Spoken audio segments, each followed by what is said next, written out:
La princesse Margaret a peut-être grandi dans l'ombre de sa sœur aînée, la reine Élisabeth II, mais elle ne s'est pas laissée faire.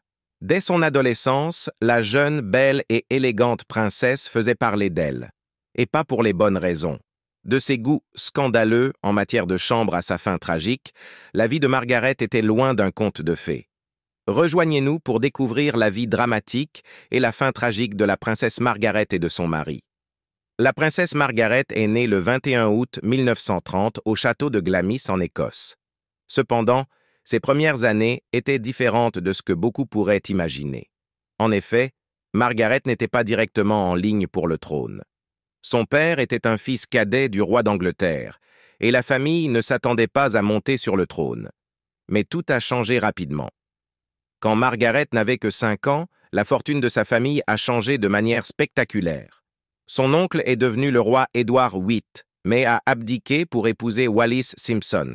Soudain, le père de Margaret est devenu le roi George VI, et elle est devenue la deuxième en ligne pour le trône après sa sœur aînée, Élisabeth. Pourtant, cela a peut-être été la pire chose qui lui soit jamais arrivée. L'éducation de Margaret pourrait surprendre beaucoup de gens. Malgré son statut royal et son accès à une éducation de premier ordre, sa mère a opté pour une approche minimaliste de l'éducation de ses filles, visant à les élever comme de jeunes filles bien élevées. Plus tard, cela a eu des conséquences désastreuses pour Margaret. Enfant, Margaret admirait sa sœur aînée Élisabeth et leur lien étroit a continué à l'âge adulte. Pourtant, la rivalité entre sœurs faisait aussi partie intégrante de leur relation, menant souvent à des altercations physiques. Selon leur gouvernante, alors qu'Élisabeth préférait donner des coups de poing, Margaret était connue pour mordre. Bien que Margaret ait grandi dans le luxe, des rumeurs troublantes ont commencé à circuler. Pendant ses premières années, elle était rarement vue en public, ce qui a alimenté des spéculations persistantes selon lesquelles elle pourrait être sourde et muette, cachée par ses parents. Ces rumeurs ont finalement été démenties, mais elles ont été rapidement remplacées par d'autres, dont certaines étaient plus véridiques. Être la deuxième en ligne pour le trône pourrait facilement gâter n'importe qui. Et Margaret n'a pas fait exception. Le roi George adorait sa fille aînée digne, Élisabeth. Mais il comblait Margaret d'affection, appelant Élisabeth sa fierté et Margaret sa joie. En conséquence, l'éducation privilégiée de Margaret a commencé à se manifester de manière notable. Les gens à la cour britannique ont commencé à remarquer à quel point le roi laissait de la liberté à Margaret, lui permettant même, à 13 ans, de rester éveillée après l'heure du coucher et d'assister à des dîners royaux somptueux. Les inquiétudes ont grandi parmi les aides, alors que Margaret mûrissait en une jeune femme belle, vive et farouchement indépendante. Même adolescente, Margaret avait une présence imposante. Un courtisan la décrivait comme pleine de caractère et très vive. Un autre remarquait sa beauté grandissante et commentait sa confiance en elle et son sens de l'humour, tout en prédisant qu'elle pourrait avoir des ennuis avant de s'arrêter. Et des ennuis, elle en a effectivement trouvé tôt. Le charme de Margaret, sans surprise, avait ses inconvénients.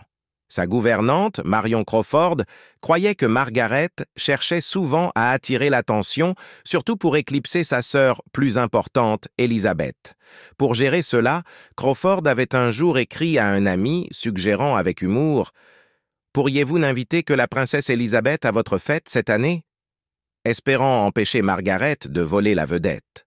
La princesse Élisabeth elle-même reconnaissait que Margaret pouvait facilement attirer l'attention, quelque chose qui ne la dérangeait pas du tout. Élisabeth, typiquement réservée et calme, appréciait en fait l'audace, la vivacité et le charme de Margaret. Elle avait un jour remarqué « C'est tellement plus facile quand Margaret est là. Tout le monde rit de ce que Margaret dit. » Malheureusement, leur lien fraternel ne resta pas si harmonieux. Lorsque la Seconde Guerre mondiale éclata, il y eut une pression pour que la famille royale se relocalise au Canada pour plus de sécurité. Cependant, ils choisirent de rester en Angleterre aux côtés de leur peuple. En réponse à cette pression, la mère de Margaret déclara fameusement « Les enfants ne partiront pas sans moi, je ne partirai pas sans le roi, et le roi ne partira jamais. » Il est clair d'où Margaret a hérité de son caractère fort. Même pendant cette période, Margaret recherchait des défis dans sa vie. Tout au long de la Seconde Guerre mondiale, elle resta à l'abri du danger, ce qui la laissa frustrée par l'approche éducative limitée de sa mère. Comme l'a rappelé plus tard son connaissance Gore Vidal, elle était bien trop intelligente pour le rôle qu'on attendait d'elle dans la vie. Il n'est pas étonnant qu'elle ait cherché à se rebeller. Lorsque Margaret atteignit la vingtaine, elle devint l'une des femmes les plus remarquables de la famille royale. Connue pour sa taille fine de 18 pouces et ses yeux bleus vifs, sa beauté et son lignage lui ouvraient les portes des cercles et des clubs les plus exclusifs de Londres. Bientôt, la presse la surnomma, elle et ses amis aristocratiques, à la mode, le cercle de Margaret. Cependant, ces relations n'étaient pas toujours simplement platoniques. En ville, la princesse Margaret gagna la réputation de la célibataire la plus éligible du monde, en raison des nombreux hommes vus entrer et sortir de sa limousine pendant les soirées tardives. Son petit carnet noir comptait un who's who de l'élite britannique, du millionnaire héritier Billy Wallace au futur Premier ministre canadien John Turner. Pourtant, malgré toute cette attention, Margaret n'avait d'yeux que pour un seul homme. Une présence constante dans la vie de Margaret était son aide royale, le capitaine de groupe Peter Townsend, un héros de guerre charismatique de plus de 15 ans son aîné. Townsend avait travaillé pour les parents de Margaret et était très apprécié par eux. Beaucoup remarquaient même que le roi George traitait Townsend comme un fils perdu depuis longtemps. Il semblait que la familiarité avait en effet éveillé la romance, car Margaret tomba rapidement follement amoureuse. L'histoire d'amour entre Margaret et Peter est devenue légendaire, mais peu connaissent ses débuts scandaleux. Peter fut d'abord employé par le palais alors que Margaret n'avait que 13 ans, mais elle le remarqua dès le départ, malgré son statut de mariée. Lors de leur première rencontre, elle aurait dit à Élisabeth « Dommage, il est marié ». Et les choses n'ont fait qu'escalader à partir de là. La fougueuse Margaret n'allait pas laisser quelque chose comme le mariage, ou leur différence d'âge significative, entraver son intérêt pour Townsend. Elle flirta ouvertement avec lui, insistant même une fois pour qu'il la porte dans les escaliers après une fête, au grand amusement ou au désarroi de son père, le roi George VI. Mais ce qui commença comme un simple amusement devint rapidement plus sérieux. En 1947, la famille de Margaret lui permit de les accompagner lors de sa première visite d'État à l'étranger, en Afrique du Sud. Cependant, ils commirent une erreur cruciale. Peter Townsend fut désigné comme son chaperon pour le voyage, et ils firent souvent des balades à cheval ensemble. Margaret avoua plus tard qu'elle était tombée amoureuse de Townsend lors de ce voyage. Mais quant à Townsend lui-même, eh bien, malgré les efforts déterminés de la princesse Margaret pour conquérir Peter Townsend, il ne la voyait initialement pas sous un jour romantique. Comme beaucoup au palais, il voyait Margaret comme rien de plus qu'une enfant gâtée. En conséquence, Townsend gardait ses distances et leur relation commença de manière tumultueuse, un mélange d'attraction et de tension. Townsend lui-même raconta plus tard un moment décisif en 1951 qui changea complètement sa perspective. Lors d'un pique-nique familial sous l'œil vigilant du roi George, Margaret réveilla Townsend d'une sieste. Et à ce moment-là, il réalisa qu'il était profondément amoureux d'elle. Cependant, Townsend était toujours marié, et leur chemin pour être ensemble était semé d'embûches. Au début des années 1950, la santé du roi George se détériorait en raison de son tabagisme excessif. Malgré une opération pour un cancer du poumon, son état s'aggrava. Le 6 février 1952, le roi décéda, propulsant la sœur de Margaret, Élisabeth II, sur le trône et plongeant Margaret dans un tumulte émotionnel. La princesse Margaret était profondément attachée à son père et sa mort la dévasta. Elle le décrivait comme une personne merveilleuse, le cœur même et le centre de notre famille heureuse. Avec son décès, Margaret lutta avec sa santé et son insomnie, allant même jusqu'à prendre des sédatifs pour faire face à son chagrin. Et les défis continuèrent. L'année 1952 était déjà pleine de stress pour la princesse Margaret. Et puis Peter Townsend lui lança une autre surprise. Townsend divorça de sa femme, devenant soudainement disponible, et aux yeux de Margaret, un jeu équitable. On pourrait s'attendre à ce que Margaret procède avec prudence, mais les décisions rationnelles n'étaient pas exactement son fort. Liés par leur chagrin commun et leur bouleversement personnel, Townsend et la princesse Margaret commencèrent une relation secrète. Margaret avait des quartiers privés à Clarence House, déjà un endroit isolé où ils pouvaient se rencontrer discrètement. Ils chérissaient leur temps ensemble à l'abri des regards indiscrets. Puis, des complications inévitables surgirent. Le traumatisme peut intensifier rapidement les émotions et Townsend demanda Margaret en mariage en avril 1953, un peu plus d'un an après la mort de son père. Margaret, qui était éperdument amoureuse de Peter depuis le début, accepta avec empressement sa demande en mariage, sauf qu'il restait encore un énorme problème. Les fiançailles de Townsend avec Margaret, en tant qu'homme divorcé, posaient une crise pour la monarchie. Des raisons similaires avaient conduit le gouvernement et l'Église d'Angleterre à refuser à l'oncle de Margaret, Édouard VIII, l'autorisation d'épouser Wallis Simpson. De plus, à seulement 23 ans, Margaret avait besoin de l'autorisation de sa sœur pour se marier. Cela ne se passa pas bien. Lorsque la princesse Margaret révéla sa relation passionnée à sa sœur aînée et reine régnante, Élisabeth II n'accueillit pas la nouvelle chaleureusement. Inquiète de la controverse potentielle au début de son règne, Élisabeth insista pour que Margaret attende 1 an et garde la romance secrète jusqu'après son couronnement. Ce plan échoua également. Margaret et Townsend firent des efforts pour garder leur amour discret, bien que certains journaux étrangers aient eu vent de leur romance naissante. Cependant, le chaos éclata le jour du couronnement. Pendant la cérémonie, dans un moment décontracté et imprudent, Margaret épousseta affectueusement le manteau de Townsend et la presse s'emballa. Soudainement, presque tous les journaux du Royaume-Uni commencèrent à commenter la relation de Margaret avec le roturier Townsend. Ils furent directs. La plupart des publications furent choquées par l'idée, avec The People titrant même « Ils doivent le nier maintenant ». Pourtant, ce n'était que le début de l'épreuve. En quelques mois, l'Angleterre fut plongée dans une crise constitutionnelle à part entière. Le Parlement et l'Église d'Angleterre critiquaient le mariage, insistant pour que Margaret renonce à ses privilèges royaux et à sa pension si elle avait l'intention d'épouser Townsend.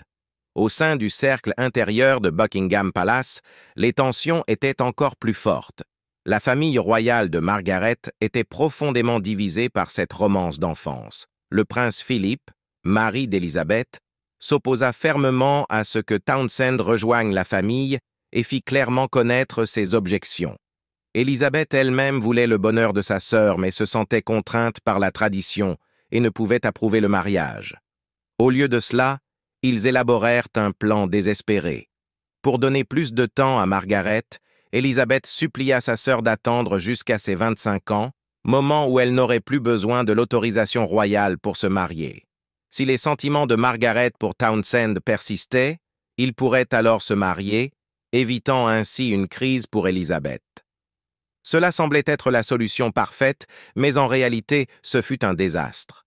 Premièrement, Margaret et Townsend durent endurer une séparation pendant cette période, avec beaucoup espérant que la distance affaiblirait leurs liens. Initialement, il semblait qu'ils avaient raison. Townsend évitait d'autres relations amoureuses, tandis que Margaret était vue au bras de divers hommes. Cependant, les amoureux cachaient un secret. Tout au long de leur supposée séparation, Townsend continuait à rencontrer Margaret en secret.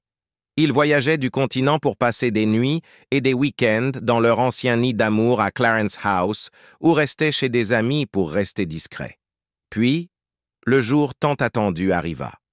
Le 21 août 1955, la princesse Margaret célébra son 25e anniversaire, un événement suivi de près à travers la Grande-Bretagne. des centaines de journalistes descendirent sur le château de Balmoral, avides de nouvelles, et les journaux surveillaient chacun des mouvements de Margaret. Comme le nota une publication, les affaires de la princesse Margaret sont le sujet de conversation du pays. Mais ils durent attendre pour le prochain développement. Des mois plus tard, le 12 octobre 1955, Peter Townsend retourna en Angleterre, cette fois en tant que prétendant officiel de Margaret. Au cours des semaines suivantes, la princesse et le capitaine de groupe se courtisèrent lors de divers dîners en ville, tandis que toute la nation retenait son souffle pour voir ce que Margaret déciderait.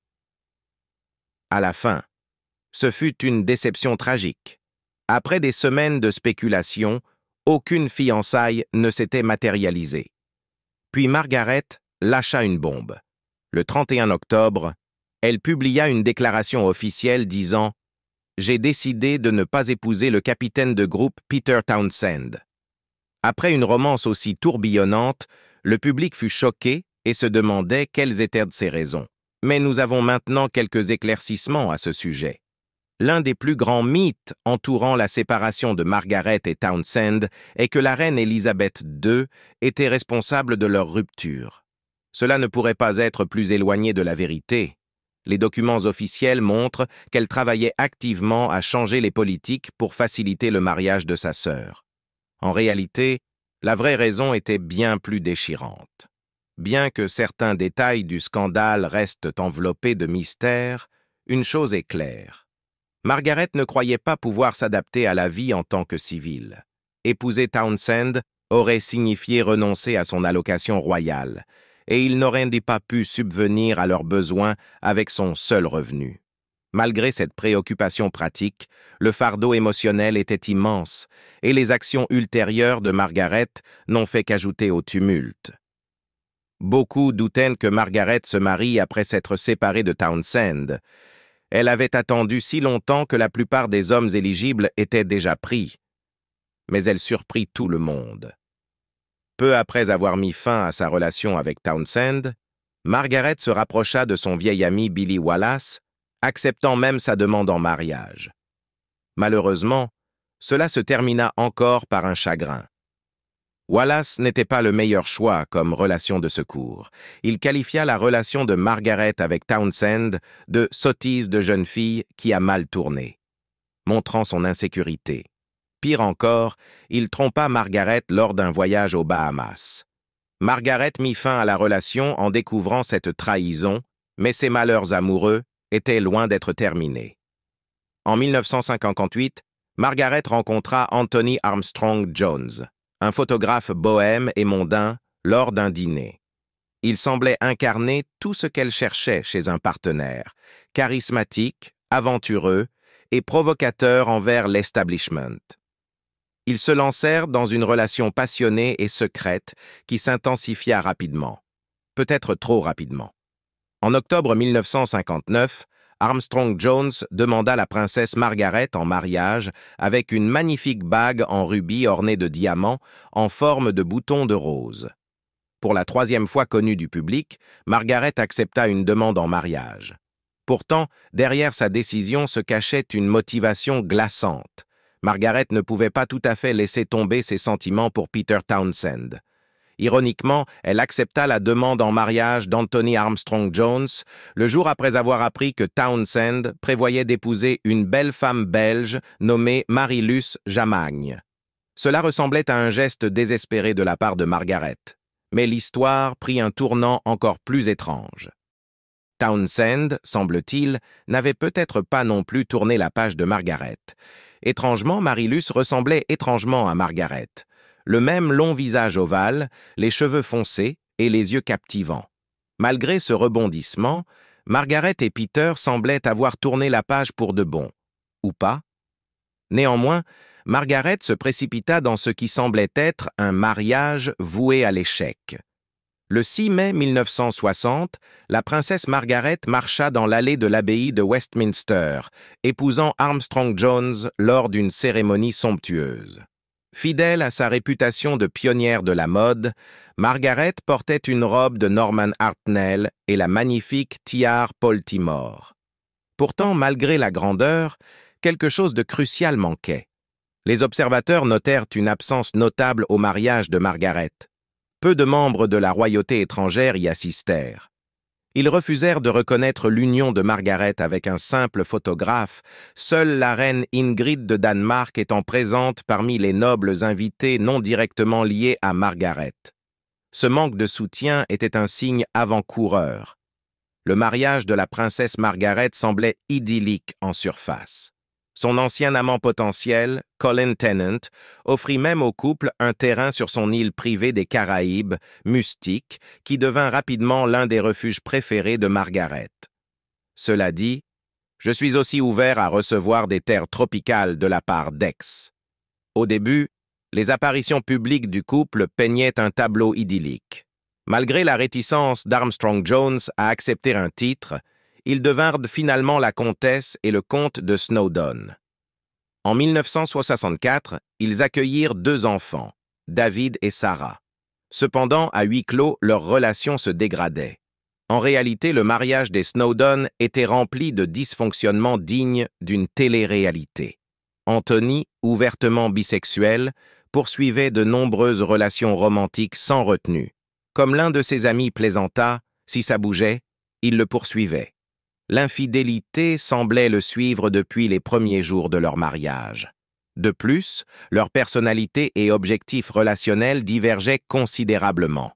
Armstrong Jones était un bourreau de travail dévoué, souvent absent, ce qui laissait Margaret se sentir perpétuellement seule et négligée. Cependant, Margaret n'était pas sans faute dans leurs problèmes conjugaux. Loin de là. Si Armstrong Jones était un bourreau de travail, la princesse Margaret avait une addiction beaucoup plus sombre. Connue pour ses soirées festives et ses occasions de consommation de drogues dures, l'alcool devint son vice périlleux de choix. Pendant les absences de son mari dues au travail, Margaret trouvait souvent refuge dans la bouteille. Et il y avait une autre habitude troublante qu'elle ne pouvait pas abandonner. Alors qu'Armstrong Jones continuait à entretenir une série d'amants et de maîtresses derrière le dos de Margaret, elle n'était pas non plus irréprochable. Dans les années 1960, elle entama une série de relations extra-conjugales, avec des rumeurs circulant selon lesquelles elle aurait même eu des aventures avec des célébrités comme Mick Jagger et Warren Beatty. Cependant, la première indiscrétion notable de Margaret fut particulièrement choquante. En 1966, la princesse Margaret plongea tête première dans l'infidélité en s'impliquant avec le parrain de sa propre fille, le vigneron Anthony Barton. Ce n'était pas le choix le plus sage de sa part, mais son goût pour la compagnie semblait pour le moins peu conventionnel. Pourtant, cette affaire n'était pas la plus infâme dans les escapades romantiques de Margaret. En 1967, Margaret s'engagea dans une brève relation avec Robin Douglas Home, un neveu d'un ancien premier ministre britannique. Initialement, elle nia toute inconduite, affirmant que leur lien était strictement platonique.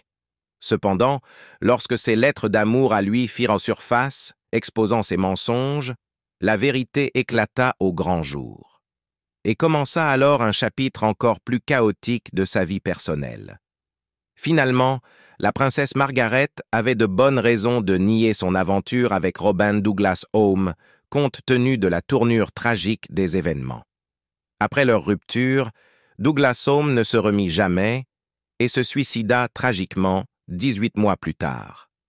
Les refus de Margaret de reconnaître leur relation ne lui offrirent probablement aucun réconfort dans son désespoir. Pendant cette période tumultueuse, l'esprit célèbre de Margaret devint plus acerbe et plus amer, reflétant les bouleversements de sa vie personnelle. Lors d'une fête à la mode à New York, lorsqu'on lui demanda des nouvelles de la reine, Margaret répliqua fameusement « Laquelle ? Ma sœur, ma mère ou mon mari ?» Ces remarques acerbes ne firent que devenir plus cinglantes avec le temps. La personnalité publique de Margaret commença à montrer des fissures, révélant des moments de grossièreté non filtrés. Une fois, assise à côté du top modèle Twiggy lors d'un événement, Margaret l'ignora pendant des heures, avant de finalement lui demander qui elle était. Lorsque Twiggy se présenta comme Leslie Hornby, La réponse de Margaret fut sèche, comme c'est malheureux. À la fin des années 1960, le mariage de Margaret avec Armstrong Jones s'était détérioré en une tragédie. Un épisode particulièrement troublant impliquait Armstrong Jones, laissant des notes blessantes autour de leur maison et dans des livres, dénigrant Margaret avec des commentaires comme « Tu ressembles à une manucure juive et je te déteste ». Les abus émotionnels exacerbèrent leur relation déjà tendue. Malgré les mauvais traitements évidents d'Armstrong Jones envers la princesse Margaret, elle manquait d'un système de soutien solide. Malheureusement, sa famille stoïque prenait souvent le parti de son mari lors de leurs disputes, rejetant la détresse de Margaret comme de simples drames. La tension et l'anxiété croissantes affectèrent la santé mentale de Margaret. Margaret elle-même admit souffrir de cauchemars récurrents terrifiants, mettant souvent en scène sa sœur, la reine Élisabeth II. Dans ses rêves, elle s'imaginait décevant sans cesse sa sœur aînée. Il n'est donc pas étonnant que Margaret ait finalement atteint un point de rupture notoire dans sa vie personnelle. Se sentant profondément seule et de plus en plus éloignée de son mari, la princesse Margaret entama ce qu'elle décrivit comme une amitié amoureuse avec Roddy Llewellyn, un jardinier paysagiste de 17 ans, son cadet. Elle l'accueillit même lors de plusieurs visites sur son île privée de Mustique, où leur relation évolua de l'amitié à quelque chose de plus intime. Bien que la quête de bonheur de Margaret soit compréhensible, son implication avec Roddy devint rapidement tumultueuse. Elle devint tellement dépendante de lui que lorsqu'il partit brusquement pour un voyage non prévu en Turquie, elle plongea dans le désespoir et tenta de faire une overdose de somnifères pour échapper à son tourment émotionnel. Pourtant, le chapitre le plus scandaleux était encore à venir. À l'hiver 1976, une photographie scandaleuse fit surface dans les tabloïds britanniques, capturant la princesse Margaret et son prétendu compagnon Roddy Llewellyn en train de bronzer sur une plage à Mustique, vêtus de maillots de bain. L'image déclencha des critiques rapides et sévères de la part des politiciens, qualifiant Margaret de femme facile et de parasite royale. Pourtant, le véritable impact de la photo se fit sentir dans son mariage. Alors que les tabloïds faisaient sensation en affichant la vie personnelle de Margaret en première page, le public découvrait la décomposition de son mariage autrefois envié. Avec ses secrets exposés, Margaret et Anthony décidèrent finalement de se séparer, heureusement, divorçant officiellement en 1978. Cependant, les épreuves de Margaret étaient loin d'être terminées. Après sa séparation d'avec Armstrong Jones, Margaret sembla perdre l'éclat de sa jeunesse. Approchant de la fin de la quarantaine et confrontée à nouveau au célibat, elle supportait le poids du regard public et de la déception personnelle. Le photographe Cecil Beaton, se remémorant une brève rencontre avec elle lors d'une soirée, fit des remarques critiques sur son apparence changée. Beaton, qui s'était souvent heurté à Margaret au fil des ans, alla au-delà de la simple observation, la comparant défavorablement à la reine Victoria et commentant ce qu'il percevait comme son charme diminué. Ces remarques semblaient teintées d'une pointe de vindicte. Elle n'était pas très gentille à l'époque où elle était si jolie et attrayante. Mais, mon Dieu, comme elle l'a payé. À la fin de sa vie, la princesse Margaret était devenue une caricature d'elle-même. Le choix de ses compagnons déclina et son comportement, exacerbé par des habitudes de consommation d'alcool troublantes, choquait de plus en plus même les supporters occasionnels de la monarchie. Beaucoup estimaient qu'elle avait déshonoré le nom de sa famille, la décrivant comme une caricature de sa sœur dans les boîtes de nuit, un contraste frappant avec la dignité associée à la reine Élisabeth II. L'un des amants supposés les plus scandaleux de Margaret pendant cette période fut le gangster notoire John Bindon. Il prétendit qu'ils avaient eu une liaison après avoir impressionné la princesse avec un tour de fête obscène impliquant l'équilibrage de 5 demi-pintes de bière d'une manière assez peu conventionnelle. Disons simplement que c'était tout un spectacle. bien qu'elle projette une image publique jeune, insouciante et à la mode, la véritable personnalité de Margaret était souvent décrite comme plus sombre et plus complexe. Elle pouvait être excessivement snob par moments, regardant de haut sa propre grand-mère en raison de son rang inférieur de princesse. Les routines adultes de Margaret reflétaient son éducation privilégiée, mais avec des indulgences supplémentaires. Dans sa vingtaine, elle insistait pour prendre le petit déjeuner au lit tous les jours. Elle avait un penchant pour les vêtements fraîchement lavés, ne portant ses tenues qu'une seule fois avant de les laver. Et pour bien commencer ses matinées, elle ne prenait pas de café, mais optait pour un vodka pick-me-up en milieu de matinée. En 1971, le notoire braquage de Baker Street à la Lloyds Bank choqua le public lorsque des voleurs creusèrent un tunnel dans le bâtiment et vidèrent des centaines de coffres-forts. Cependant, des théories du complot suggèrent qu'il y avait plus dans ce braquage. Certains spéculent qu'il s'agissait d'une couverture pour récupérer des photos compromettantes de la princesse Margaret. Selon certaines versions, le MI5 aurait orchestré l'ensemble du complot pour protéger la réputation de la princesse. Vers la fin de la vie de la princesse Margaret, l'un de ses plus grands chagrins fut de voir ses amis opportunistes l'abandonner progressivement. Pourtant, elle joua également un rôle en les repoussant. Le diariste Sir Roy Strong décrivit Margaret dans ses dernières années comme ennuyeuse, gâtée, oisive et irritante, notant « Elle n'a aucune direction, aucun intérêt dominant. Tout ce qu'elle aime, ce sont les jeunes hommes. » Honnêtement, même chose pour moi. Le mode de vie de Margaret finit par la rattraper. En plus de ses autres vices, elle était une fumeuse de longue date, commençant dès l'âge de 15 ans. Dans les années 1980, elle dut subir une opération pour enlever son poumon gauche, une procédure étrangement similaire à la maladie fatale de son père. Malheureusement, sa propre mortalité se rapprochait. Dans les années 1990, la santé de Margaret se détériora rapidement. Elle subit une série d'AVC et endura un grave accident où elle se brûla les pieds dans une mésaventure dans la salle de bain, la laissant alitée ou confinée à un fauteuil roulant pendant de longues périodes. En 2001, elle était partiellement paralysée et avait du mal à avaler. Malgré la longévité réputée de la famille Windsor, la princesse Margaret, autrefois vibrante, faisait face à un pronostic sombre. Malgré les représentations dramatiques de leur relation dans des émissions comme The Crown, la reine Elisabeth et la princesse Margaret ont maintenu un lien étroit malgré leurs épreuves.